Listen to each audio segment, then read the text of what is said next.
Alright guys, what's up? So I'm going to do something a little bit different today. Generally I do a lot of Let's Plays and stuff like that and reviews, but I figured this would be kind of fun. I am a big PlayStation guy, as you can clearly tell by my bookcase back here. It's mostly PlayStation games. So I thought it would be fun to kind of go over my top 5 favorite PS4 games that ever came out. A couple of rules to this though. It can't be a re-release of something, so no definitive editions, no remasters and stuff like that. Second, I'm only counting the base game, not the DLC that accompanies it. So basically, I played the base game and that was it. DLC is not a factor in this. And then third and finally, it has to have come out within the PlayStation 4. Was the only PlayStation on the market, basically. So some games still came out when the PS5 was out on the PS4, but I don't count those. These are only when the PS4 was out. Okay? Now I will say I'm a little bit biased, is because I'm mainly a JRPG RPG guy, but I think there's a decent enough variety here to kind of give everybody the lay and, you know, kind of have everybody happy. Of course, it's a top 5 list. Nobody will be happy, but that's besides the point. So let's just kind of jump off and kick this off. So starting off, we're going to start off with, in my opinion, I think a very underrated one. It's Dishonored 2.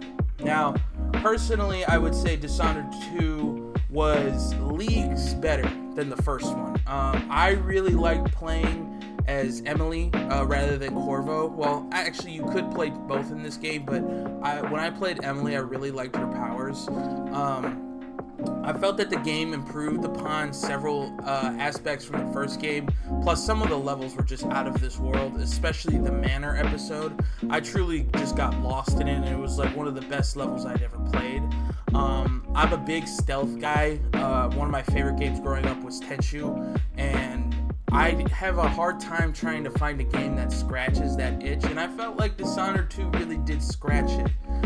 I'm not the biggest fan of first-person games like this because I always feel like first-person hand-to-hand combat's kind of clunky. But in Dishonored 2, I felt like that it really eclipsed what I thought of the world that they had created. The art style, the story direction, the choice of consequences, and the power scaling, and just the overall world in general, I thought was so fascinating. I think that the world that they built in Dishonored, with the sort of wailing like energy source and, you know, the structures and the way politics played out, there was so much about it that you could just sort of get lost in, and I really loved it. So that's where I'm going to start my list at, number 5.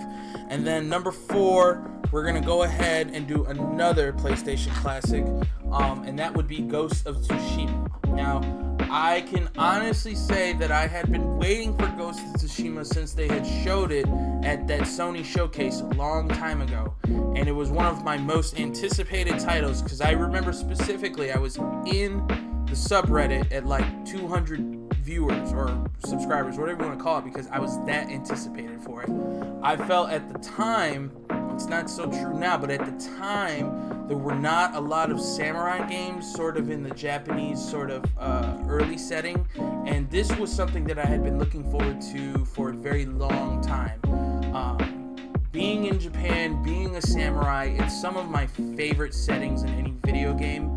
I love Kurosawa samurai movies. I love the concept of becoming a ghost and sort of betraying these ideals that you had grown up with and that you kind of hold dear to. And I felt Ghost of Tsushima was the pinnacle of that sort of Japanese samurai ideology, and the combat of the wills and the characters, and I don't think the story like changed lives or anything, but I felt it dealt with a very interesting topic for that time. Now, obviously it's not factual in any sense of the word, because a samurai just wouldn't run headlong into battle because it's the way of honor, but I felt like it played with the idea of what honor means to somebody in a very interesting way, and it explored it in a way that kind of made sense for everybody involved. So, you know, there's a lot of Ghost of Tsushima love out there, and I think it's one of the best PS4 games to ever come out. So, personally, I think Ghost of Tsushima is one of the best games to ever come out on the PS4. Now, some people might find it repetitive. It got way too samey near the end, and the story, like I said, didn't really blow people away. But the game's gorgeous. I love the music. I love the setting. So it just ticks all the boxes for me. So, all right, going to number 3, and I'm sure a lot of people are going to be very happy about this. It is Bloodborne.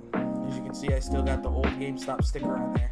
Now, I have never beaten Bloodborne. I'm just going to be straight up with you guys. I got very far into it, and I loved every minute of it, and it was the first Souls game that I played, and I was like, oh, I get this. This is fun. I mean, what else can I say that everybody hasn't already said already? You know, it's Bloodborne. The lore is incredible. The gameplay is incredible. The weapons, the enemies, the setting itself, early Victorian sort of Gothic era, and there's just so much about it that has already been spoken to death. So I'm not going to sit here and push that narrative.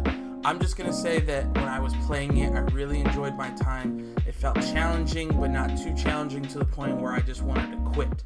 So Bloodborne, you know it, you love it, it's easy. All right, now the next two I think might be a little controversial just because of the reputation, but I'm gonna have to give it up for The Last of Us 2. Now, I know a lot of people are probably gonna be very upset about that, and I get it. You know, you don't have to like everything, and I don't expect you to like what I like, but I personally resonated with The Last of Us 2 Part 2 a lot because I felt when you talk about revenge, a lot of people kind of have this sort of romanticized idea of what revenge is, and this took it in a way that really made you look at what revenge actually means. You know, I love the combat. I mean, the combat is honestly incredible. I love crafting weapons on the fly. I love sneaking around and taking enemies out and kind of sort of building this sort of crescendo of taking out the entire little spawns of enemies and moving on to the next area. I mean, the voice acting is incredible. The graphics were incredible. The music was so beautiful, and I just felt that it hit every single box possible, in my opinion, of what a video game should be. And again, I know people are not gonna like the story. It totally makes sense. You're attached to characters, or you don't agree with the choices they made in writing, and that's okay, because at the end of the day, you know, it's all subjective. You know, everybody has an opinion, and I encourage that. My opinion and my subjective look on it was that when you look at revenge, media has this sort of romanticism and this sort of veneer over what revenge is, and it kind of turns it on its head, and it makes you really just understand, like, when you go to such lengths to satisfy this sort of innate, sort of disgusting feeling, you never get rewarded in the end. It's only when you let go of it all and you absolve yourself from it is when you truly feel at peace. And again, that's just the message I took away. If you didn't understand that, there's certain things that I could get, but when I looked at it as a whole and based on the details of the characters and how they sort of built themselves up, that's the conclusion I arrived at, and I think that is a beautiful conclusion. So, Last of Us Part 2 is my number 2. Number 1, and this one shouldn't be any surprise to anybody who knows me, but that's right, I'm gonna have to give it to my boy Ichiban Kasuga. That's right, Yakuza Like a Dragon. Now, I have been playing Yakuza since the PS2 era. I actually rented the first or second Yakuza all the way back in like 2006 or something. Whenever it came out, I don't remember, but it used to be at a Family Video, and I finally managed to rent it out because I could never get my hands on it. And since then, I had been in love with the series because I remember playing it for a weekend at my grandma's, and I was like, whoa, this game's incredible, nobody's talking about this. And then, you know, Yakuza 0 came out, which was also very close to cracking the top 5, but I already had one Yakuza game, I didn't want 2. But Yakuza Like a Dragon is easily the best game I have ever played on the PS4. The story had me in tears, both laughing and crying. The music, my God, I think I listened to the soundtrack for weeks after I had finished playing it. I did every single boss. I did every single dungeon raid. This was one of the first games that I actually like sat down, was like, I'm gonna platinum it. And doing that last run in the secret dungeon with all level 100s, it was not easy. And I was white knuckling my controller, and I did manage to get it. And I was so happy, because I just loved the game so much that I just wanted to see everything. And it's one of the few games that I will honestly say that the time that I had with it was special. The characters, the combat, the job system, the world, I mean, really just every single thing just hit the mark for me. And I don't think I come across many games like that, and this was one of the few that had a profound effect on me. Now, is the pacing a little bad? Yeah. Is the combat not as, streamlined as it should be? Yeah, that's true. But in the end, I think all those negatives just get crushed by the absolute positives that this game has. Now, if I had to choose between this one and Infinite Wealth, I'm choosing this one, just being straight up with you. But I will say Infinite Wealth had a better combat system, and I think the sub-stories were better in Infinite Wealth. But that doesn't mean that these ones were bad. I still think they're incredible. You're almost like you're splitting hairs from like the most incredible food you ate and the most incredible dessert you ate. So it's truly a one-of-a-kind experience that I don't think I get very often.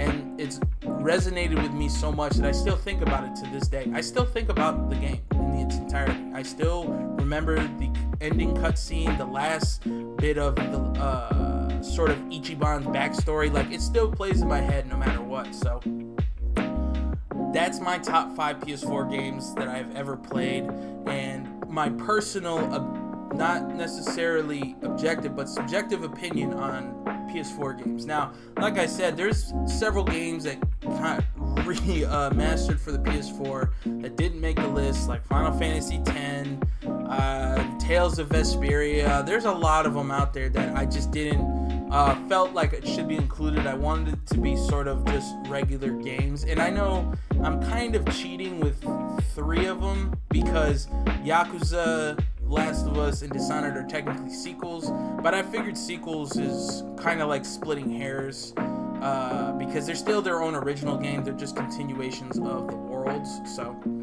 if that's not something you agree with, that's fine. I completely get that. But at the end of the day, I'm still gonna stick with these 5. I don't think there's anything else on the PS4 that comes close to this. I'd have to really think about it, but out the top of my head, maybe Death Stranding, and I haven't even finished that. So I would honestly say this is probably my favorite. Now, I will say Final Fantasy VII Remake was also supposed to be here, but because Rebirth was so much better and it took it to such greater heights, that I realized Remake was just way down here. I love Final Fantasy VII Remake, but it just didn't crack my top 5.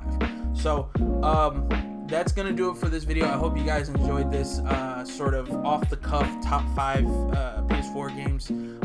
So just kind of tell me, what's your favorite PS4 game? Do you think it deserves to win Game of the Year, or do you feel like it's an underrated gem that more people should be talking about? I hope you guys enjoyed this video. I'm gonna try to do more things like this. I think it's kind of fun, especially to talk about like games that I'm really passionate about. But yeah, I am hoping you guys enjoyed this, and again, if you have a different opinion, I completely get that, and that's okay with me. Voice it in the comments. If you don't like my top 5, list your top 5. I'm curious to see what you think. All right, so I hope you have a nice day. I'll see you in the next one. Take care.